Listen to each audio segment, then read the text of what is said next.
BA part second Hindi साहित्य के दूसरे प्रश्न पत्र में आपके कोर्स में साहित्य की दो महत्वपूर्ण विधाएं लगी हुई हैं, एक नाटक और दूसरा एकांकी। नाटक के अंतर्गत दो नाटक आपके सिलेबस में रखे गए हैं। पहला नाटक अंधेर नगरी जो भारतेंदु हरिश्चंद्र जी के द्वारा लिखा गया, और दूसरा हस्तिनापुर नाटक जो नंद किशोर जी आचार्य के द्वारा लिखा गया है। आज हम अंधेर नगरी नाटक के कथा वस्तु अथवा उसके कथानक पर चर्चा करेंगे। देखिए, ये जो दोनों विधाएं हैं, नाटक और एकांकी, जब तक उसकी संपूर्ण कथा या उसकी घटना को हम जानकर जब तक उसकी समीक्षा नहीं कर लेंगे, तब तक हम इस नाटक के अन्य जो महत्वपूर्ण प्रश्न बनते हैं उसका अध्ययन करने में हमें काफ़ी कठिनाई का सामना करना पड़ता है। इसलिए आज हम अंधेर नगरी नाटक के कथानक को समझकर फिर उसकी समीक्षा करेंगे। सबसे पहले आप इस बात को समझ लें कि भारतेंदु हरिश्चंद्र हिंदी नाटक साहित्य में मील के स्तंभ के रूप में हैं। कारण यह है कि भारतेंदु हरिश्चंद्र ने साहित्य की जितने भी हिंदी साहित्य की गद्य की जो विधाएं हैं उस पर सर्वप्रथम लेखनी चलाने का प्रयास किया और उसमें काफ़ी हद तक उनको सफलता भी मिली। हम ये कह सकते हैं कि यदि हिंदी में गद्य का आविष्कार भारतेंदु हरिश्चंद्र के द्वारा ही किया गया तो कोई अतिशयोक्ति नहीं है। भारतेंदु और उसकी मंडली के अनेक लेखकों ने हिंदी साहित्य की गद्य की संपूर्ण विधाओं की न केवल शुरुआत की, वन उन्हें एक सुदृढ़ आधार भी प्रदान किया। इसी क्रम में भारतेंदु जी ने अंधेर नगरी नाटक की रचना की। अंधेर नगरी नाटक भारतेंदु हरिश्चंद्र का अब तक जो प्रचलित नाट्य साहित्य के क्षेत्र में जितनी भी परंपराएं थी या मर्यादाएं थी, उस सब को उन्होंने एक नया मोड़ दिया अंधेर नगरी के माध्यम से। हिंदी नाट्य कला को या हिंदी भाषा को हम कह सकते हैं, हिंदी नाट्य संगीत को अंधेर नगरी के माध्यम से एक नया जीवनदान या एक नया आयाम हम कह सकते हैं इसको प्राप्त हुआ। अंधेर नगरी में केवल नाटक के दृष्टिकोण से यह महत्वपूर्ण रचना नहीं, वर्ण उसमें साहित्य है, नाट्य कला है और रंगमंच है आदि न जाने क्या क्या अन्य तथ्य हैं जिसे हम अंधेर नगरी के माध्यम से प्राप्त कर सकते हैं। सर्वप्रथम हम इस नाटक की कथानक या उसके कथा भाग को समझते हैं। 1881 ईस्वी में रचित अंधेर नगरी भारतेंदु हरिश्चंद्र का सबसे लोकप्रिय नाटक है। हम इस तथ्य को समझ लें कि सामान्य रूप से साहित्य में इसे नाटक नहीं, प्रहसन के रूप में जाना जाता है। प्रहसन की क्या विशेषताएं हैं उसको हम समझ लें। सामान्य रूप से जो हंसी मजाक से संपन्न जो नाटक होता है, जिसमें हम परंपरागत नाट्य कला के थोड़ा विपरीत तत्व देखते हैं, वह प्रहसन के अंतर्गत आता है, जिसकी कथा काल्पनिक तो होती है किंतु उसे आधिकारिक कथा ही माना जाता है और उसमें गौण या प्रासंगिक कथा का समावेश भी किया जाता है। संपूर्ण कथानक में एक दुराचरण या हम दुष्ट जो चीज़ या वस्तु होती है उसका विश्लेषण भी देखते हैं। अंधेर नगरी भी इससे अछूती नहीं है। इसका समस्त कथानक पात्र या इसका रूपक तत्व जो है वह पूरी तरीके से प्रहसन के अनुकूल है। तो इस प्रहसन को हम यदि देखें तो भारतेंदु हरिश्चंद्र जी ने 6 अंकों में इसको विभाजित किया था। 6 अंकों में विभाजित इस प्रहसन नाटक की कथा एक लोक प्रचलित कहानी के आधार पर उसका निर्माण किया गया। जिसके पहले अंक में एक महंत अपने दो शिष्यों नारायण दास और गोवर्धन दास को उपदेश देता है कि वे भिक्षा मांगने में अधिक लोभ को स्थान न दें। और ये तीनों ही एक नए नगर, जिसे इस नाटक में अंधेर नगरी के रूप में नाम दिया गया है, वहाँ पहुँचते हैं। इसी प्रकार प्रहसन के इस दूसरे अंक में एक नए नगर के संपूर्ण बाजार का एक दृश्य हमारे सामने दिखाई देता है, जिसमें विभिन्न व्यापारी अपना अपना माल बेचते हैं और अपनी अपनी नई नई भाषा में वो बोलियां लगाते हैं। इन बोलियों में उन व्यापारियों की कुशलता का विवेचन किया गया है, जहां हास्य और व्यंग्य की विवेचना भी देखने को मिलती है। नारायण दास और गोवर्धन दास भिक्षा मांगने के बाद जब बाजार जाते हैं तो वह यह देखते हैं कि इस बाजार में तो हर वस्तु का भाव टका सेर है। और इस तरह गोवर्धन दास भिक्षा में मिले पैसों से काफ़ी प्रसन्न होता है और मिठाई लेकर के वह गुरु के पास पहुंचता है। महंत उससे पूछता है कि यह कौन सी नगरी है, यहाँ का राजा कौन है और शिष्य कौन है। यहाँ तो चारों तरफ मुझे अंधेर नगरी ही दिखाई देती है, इसका राजा पूरी तरीके से चौपट है उसका राज्य, और हर चीज़ का जो भाव है वह एक प्रकार से टकासेर नज़र आता है। यह नाटक के तीसरे अंक में इस दृश्य को दर्शाया गया है। तीसरे अंक में ही महंत शिष्यों को नगरी छोड़ने के लिए कहता है, लेकिन गोवर्धन दास लोभी और लालची था और वह नगर को नहीं छोड़ता है, जबकि दो अन्य नाटक के पात्र महंत और नारायण दास इस अंधेर नगरी को छोड़ करके चले जाते हैं।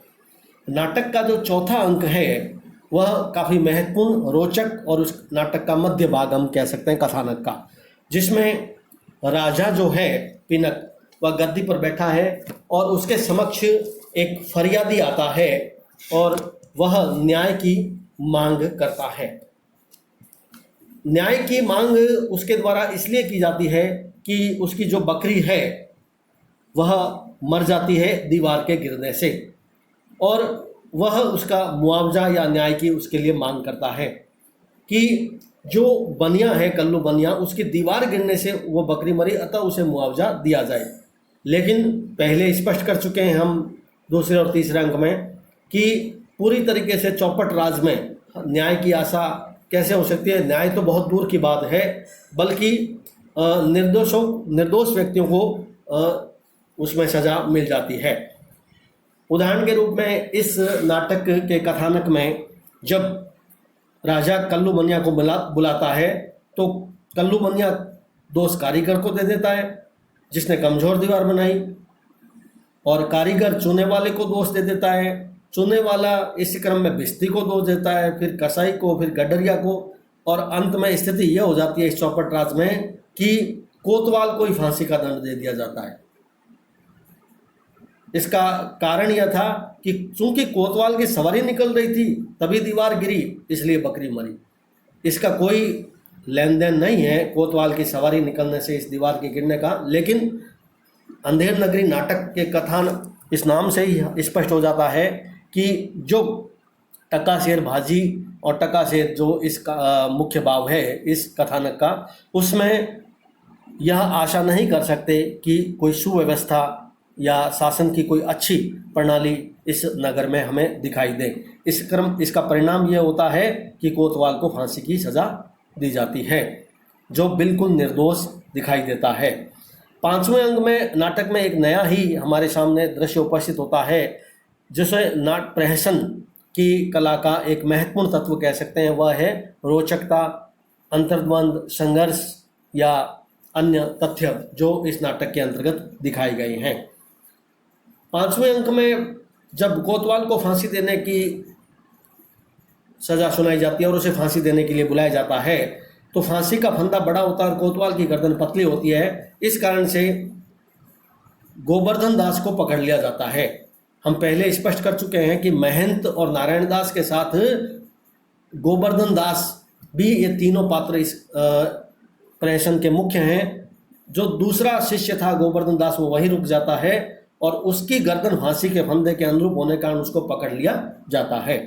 उसी समय उसे अपने गुरु की याद आती है कि मैं भी उसके साथ चला जाता तो ठीक रहता। ऐसी नगरी में जो अंधेर नगरी है उसमें रहना बिल्कुल ठीक नहीं है। और जिस समय गोवर्धन दास को फांसी लगाने की तैयारी हो रही है, इस नाटक के छठे अंक में गुरु महंत और नारायण दास का प्रवेश होता है। वे पूरी स्थितियों को अच्छी तरह समझ जाते हैं और फिर गोवर्धन दास को कान में कुछ जाकर के बात कहते हैं। इसके पश्चात तो प्रहसन में एक नया ही मोड़ उपस्थित होता है। महंत और गोवर्धन दास में फांसी पर चढ़ने की होड़ लग जाती है, तो दूसरी तरफ इस होड़ का परिणाम यह होता है कि वे शुभ मुहूर्त में दोनों ही फांसी पर चढ़ने के लिए लालायित या इच्छुक दिखाई देते हैं। उस समय राजा को भी यह सोचती है कि यह बहुत शुभ मुहूर्त है, इसलिए मैं फांसी पर चढ़ूंगा। परिणाम ये होता है कि इस शुभ घड़ी में जो इस साइंत में मरेगा वह स्वर्ग में जाएगा। यह सुनकर राजा स्वयं फांसी पर चढ़ने के लिए जिद करने लगता है और वह तैयारी करने लगता है। इस पूरे नाटक के इस कथानक से हम समझ सकते हैं कि राजा जब कहता है कि राजा के होते हुए दूसरा कोई बैकुंठ कैसे जा सकता है, राजा फांसी की तरफ और बढ़ता है। पूरा प्रहसन विवेक और अविवेक के तथ्य को उजागर करता है। प्रहसन कला के तत्वों के दृष्टिकोण से इस कथानक को हम देखें तो नाटक के जो तत्व होते हैं सामान्य रूप से इसमें भी वही लागू होते हैं। इसका जो कथानक है वह मुख्य कथा पर आधारित है और अन्य कथा एक प्रासंगिक इसमें संदर्भ में दी गई है। दूसरे जो पात्र या चरित्र हमें दिखाई देते हैं वे पात्र और चरित्र भी प्रहसन के बिल्कुल अनुकूल हैं।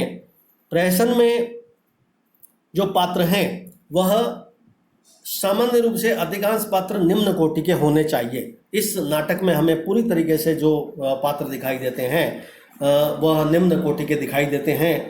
केवल एक महंत हम कह सकते हैं कि वह नाटक का एक सुदृढ़ पात्र है, लेकिन प्रहसन की यह भी विशेषता है कि सभी पात्र निम्न कोटि के नहीं होते हैं। इसी कारण से महंत जैसे पात्रों को भी दर्शाया गया है।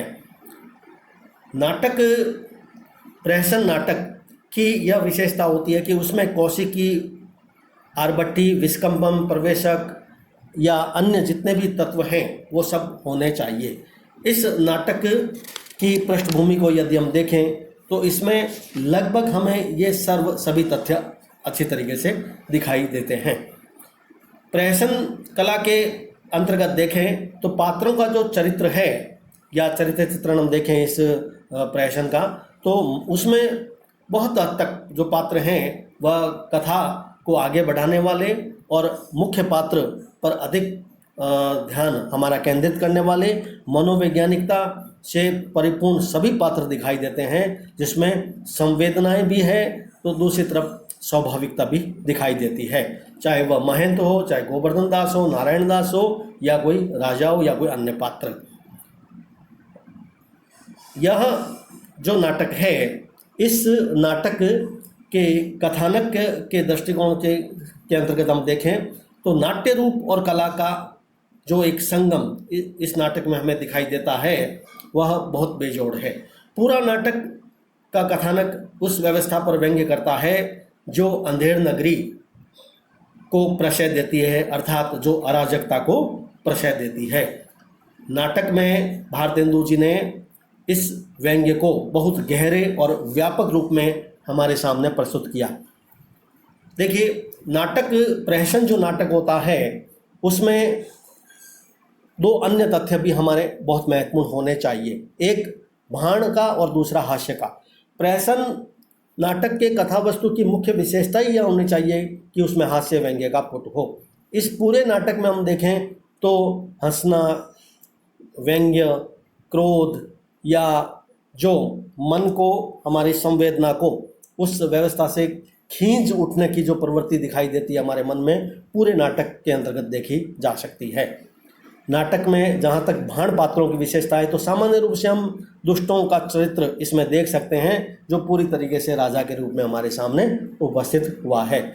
प्रहसन जो नाटक है अंधेर नगरी, उसकी भाषा के दृष्टिकोण से यदि हम उसकी समीक्षा देखें तो पूरी तरीके से वह उस कसौटी पर भी खरा उतरता हुआ दिखाई देता है। पूरी कहानी वैसे तो सामान्य ढंग से प्रस्तुत की गई है, किंतु जिस रूप में भारतेंदु जी ने इसको प्रस्तुत किया है, हिंदी साहित्य में यह पहला सफल प्रहसन माना जाता है जो बिल्कुल ओपेरा शैली के अंतर्गत लिखा गया था। इस ओपेरा शैली का जो प्रचलन है वह सामान्य रूप से पारसी नाटक रंगमंच में होता था, और जिसे फ्रांसीसी ओपेरा की नकल में अनेक नाटक उससे पहले प्रस्तुत किए गए। किंतु सही ढंग से यदि ओपेरा, या हम कह सकते हैं कि फ्रांसीसी ढंग से इस साहित्यिक विधा को प्रस्तुत किया, तो वो भारतेंदु हरिश्चंद्र जी थे, जिन्होंने पूरे प्रहसन को क्रीड़ा, कौतुक, तमाशा, खेल, या हम कह सकते हैं रंगस्थ खेल जो है, पूरी तरीके से इस नाटक में हमें दिखाई देता है। तो कुल मिलाकर भारतीय समाज में जो व्याप्त अशिक्षा, अंधविश्वास, रूढ़ियाँ, पिछड़ेपन और जो दयनीय स्थिति थी, उसको उस संदर्भ में अंधेर नगरी नाटक के कथानक को प्रस्तुत करते हुए भारतेंदु जी ने भारत की जो दयनीय स्थिति है उसका चित्रण करना उस कथानक का मुख्य उद्देश्य उन्होंने प्रकट किया। और साथ साथ में जो मुख्य बात सबसे बड़ी जो मुझे इस नाटक में नज़र आती है वह यह कि जो नाटक में दुष्ट चरित्र, प्रहसन के नाटक में दुष्ट चरित्र का होना अत्यंत जरूरी है, तो वह दुष्ट चरित्र हमें अंग्रेज या ब्रिटिश शासन की जो दमनकारी नीति है उसके रूप में पूरे नाटक में हमें दिखाई देती है। उस दृष्टिकोण से यह नाटक पूरी तरीके से खरा उतरता है। और पूरी कथानक की समीक्षा को दृष्टिकोण से देखें तो पूरा कथानक संक्षिप्त, क्रमबद्ध, रोचक, स्वाभाविकता, जिज्ञासावर्धक आदि सभी तत्वों से परिपूर्ण दिखाई देता है। धन्यवाद।